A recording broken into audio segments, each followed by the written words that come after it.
Oke teman-teman semua, perkenalkan gue Torik Syaputra sebagai asisten dosen dari Bu Retno dari kelas rangkaian listrik 1 S1 Teknik Komputer.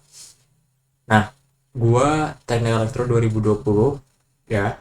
Sekarang sebagai final year student, di mana pada kali ini gue akan ngasih beberapa materi terkait untuk persiapan UTS. Mungkin teman-teman di sini udah tahu dan udah belajar gitu ya beberapa materi, dan gue sorry banget gue nggak bisa melakukan asistensi secara online di Zoom meeting karena ada satu dan lain halnya. Jadi di sini gue akan ngasih video aja yang mungkin dari video ini bisa ngebuka wawasan juga, nambah ilmu teman-teman yang teman-teman masih belum paham dan lain-lain sebagainya. Nah, kalau gue lihat dari rangkaian listrik 1 yang di ujian UTS kan gitu ya, ada beberapa materi ya. Materi tersebut itu kayak analisis nodal, analisis mesh ya, nodal, mesh dan lain-lain. Habis itu juga ada daya aktif, reaktif, segitiga daya lah ya, segitiga daya. Yang ketiga ada transformasi Laplace. Nah, dari ketiga hal ini sebenarnya kalau dilihat-lihat ya dari tahun per tahun, segitiga daya dan transformasi Laplace ini adalah salah satu dua materi yang sering banget di UTS kan nih, sering di UTS kan. Tapi nggak menutup kemungkinan teman-teman juga harus ngerti ya analisis nodal dan mesh itu apa. Nah, cuma karena sering banget di UTS kan, jadi pada video ini gue akan membantu teman-teman juga untuk apa memberikan materi tentang kedua halnya. Tapi kalau analisis nodal dan mesh, teman-teman mungkin bisa nonton video atau langsung ngerjain soal aja yang terkait gitu ya. Karena sebenarnya analisis nodal dan mesh tuh simple tapi banyak sekali hal yang harus di uh, apa hal yang harus di teman-teman pahami gitu ya. Nah, dari kedua hal ini aja nih, segitiga daya transformasi Laplace, yang benar-benar akan gue tekankan adalah segitiga daya, karena ini adalah core competence atau core material dari electrical engineering. Nah, karena ini adalah core material atau core ilmu dari electrical engineer gitu ya, yang bakal dipakai nanti di semester 5, semester 7 kalau teman-teman masuk tenaga listrik ya. Jadi gue akan lebih bahas segitiga daya. Kalau untuk transformasi Laplace, teman-teman bisa banyak-banyakin ngerjain soal ya, matematika ini, karena ini yang diasah apa? Matematika ya kan, keterampilan matematika teman-teman dari gimana caranya untuk ngitung integral, turunan dan lain-lain gitu ya, dx per dt dan lain-lain. Oke, nah mungkin langsung aja tanpa berlama-lama, segitiga daya itu apa gitu ya. Nah, segitiga daya sebenarnya kalau teman-teman udah tahu ya, jadi segitiga daya kita tahu nih, segitiga daya segitiga daya ya bentuknya kayak segitiga ya kan. Di sini adalah theta ya, di sini ya adalah p nya, ini q nya, ini s nya. Nah, s nya itu apa? S itu daya semu ya, daya semu satuannya apa? Satuannya adalah watt ya. P itu adalah daya aktif, satuannya apa? Satuannya sorry, daya semu bukan watt, tapi daya semu itu adalah VA, volt ampere. Kalau daya aktif satuannya watt. Kalau Q itulah daya reaktif. Nah, daya reaktif itu satuannya apa? Satuannya adalah volt ampere reaktif gitu. Nah, ada sebuah analogi simpel ya, teman-teman harus pahami ini.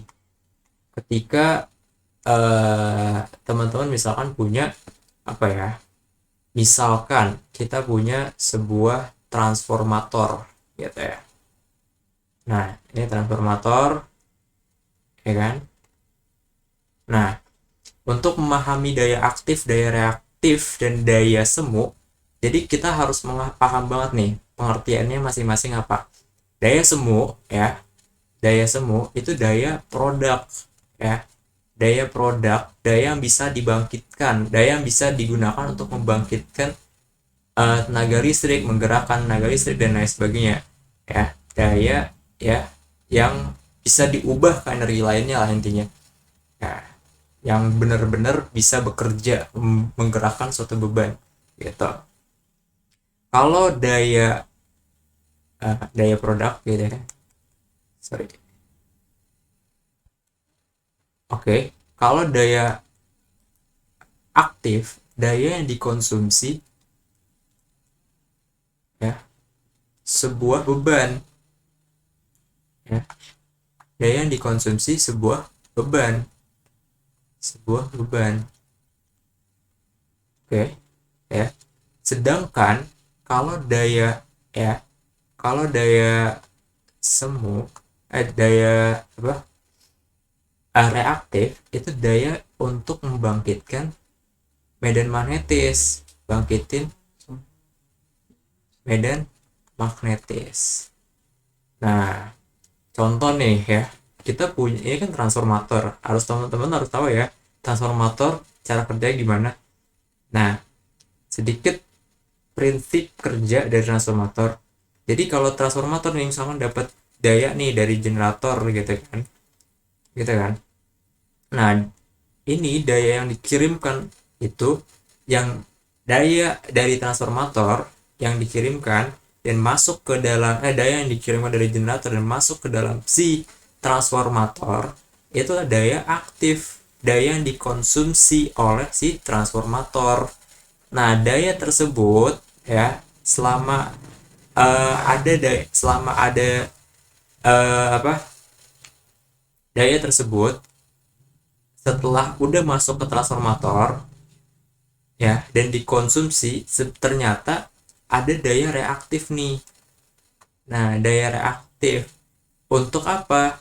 Untuk membangkitkan medan induktif pada si transformator sehingga arus yang ada di kumparan primer akan masuk ke kumparan sekunder berdasarkan prinsip induksi elektromagnetik gitu ya. Jadi ada daya reaktifnya juga untuk ngebangkitin si medan magnetis induktif si transformator itu sendiri sehingga arus dari sekunder, arus dari primer contoh misalkan 200 kV gitu kan, sehingga bisa nurunin nih ke 20 kV gitu ya. Kalau code case-nya step down.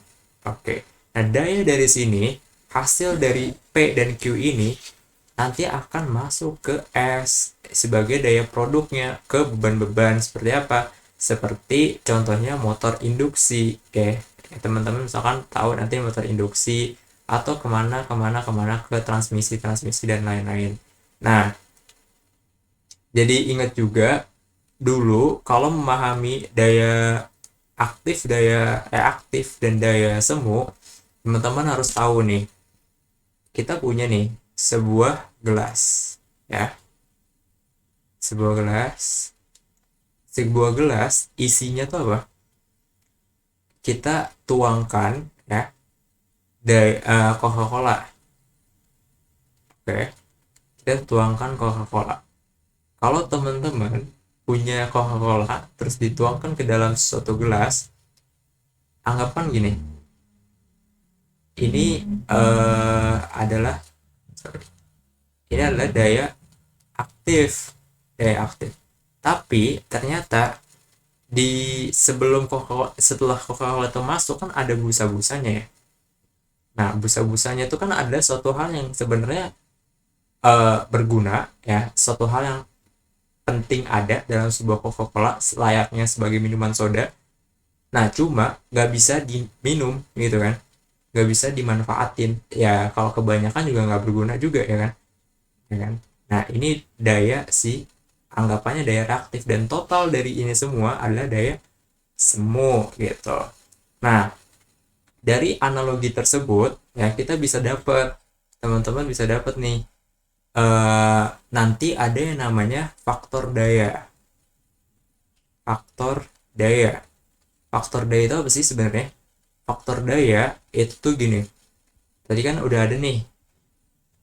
Ada theta, ada P, ada Q, dan ada S gitu ya. Nah, faktor daya itu sebenarnya cos theta gitu. Cos theta itu apa? P per S. Nah, cos theta atau faktor daya ini ya, ini tergantung dengan banyaknya P dan banyaknya S gitu.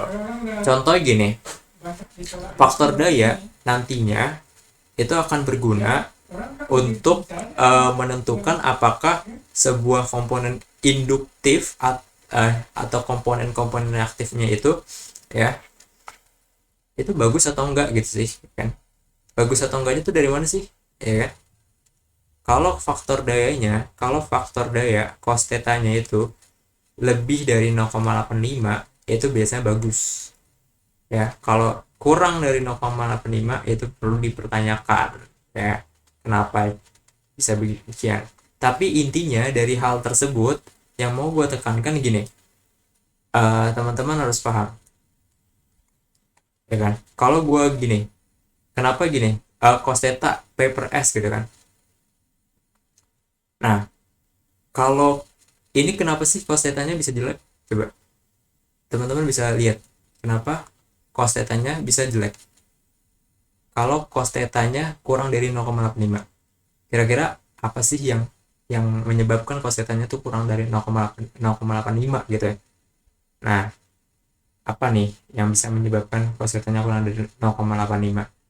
Hal ini disebabkan karena kebanyakan daya reaktif gitu bro. Jadi daya reaktif itu kebanyakan dalam sebuah komponen ya. Contohnya nih, dalam transformator tadi, ketika cos theta-nya itu kurang dari 0,85 ya, maka nanti daya reaktif bisa jadi nih, salah satu indikatornya adalah daya reaktif dalam suatu transformator itu sangat-sangat besar. Kalau kita lihat dari sini nih, dari analogi ini, oh ya udah, kita punya Coca-Cola, kita campurin nih ya kan, kita masukin Coca-Cola ke dalam suatu wadah ini ya kan. Oh ternyata banyak banget nih, ternyata Q-nya tuh sampai segini. Nah, tapi P-nya tuh segini, kecil doang nih bro ya kan. Nah, karena kecil banget ya kan, kan Q-nya itu kan nggak bisa dijadiin apa-apa, berguna layaknya emang Coca-Cola. Kalau kita nggak ada Q kan emang nggak bisa jadi Coca-Cola ya kan. Nah, tapi ya buat diminum tuh anggapan S-nya, buat diminumnya dapat segini doang gitu. Sehingga yang menyebabkan si cos theta-nya itu kecil itu karena kebanyakan daya salah satu indikatornya, satu faktornya adalah karena daya reaktif yang kurang gitu. Makanya untuk memberikan untuk ngebuat supaya si daya reaktifnya tuh eh si daya reaktif itu kegedean ya tadi. Untuk ngebuat si daya reaktifnya tuh gak kegedean, gimana caranya?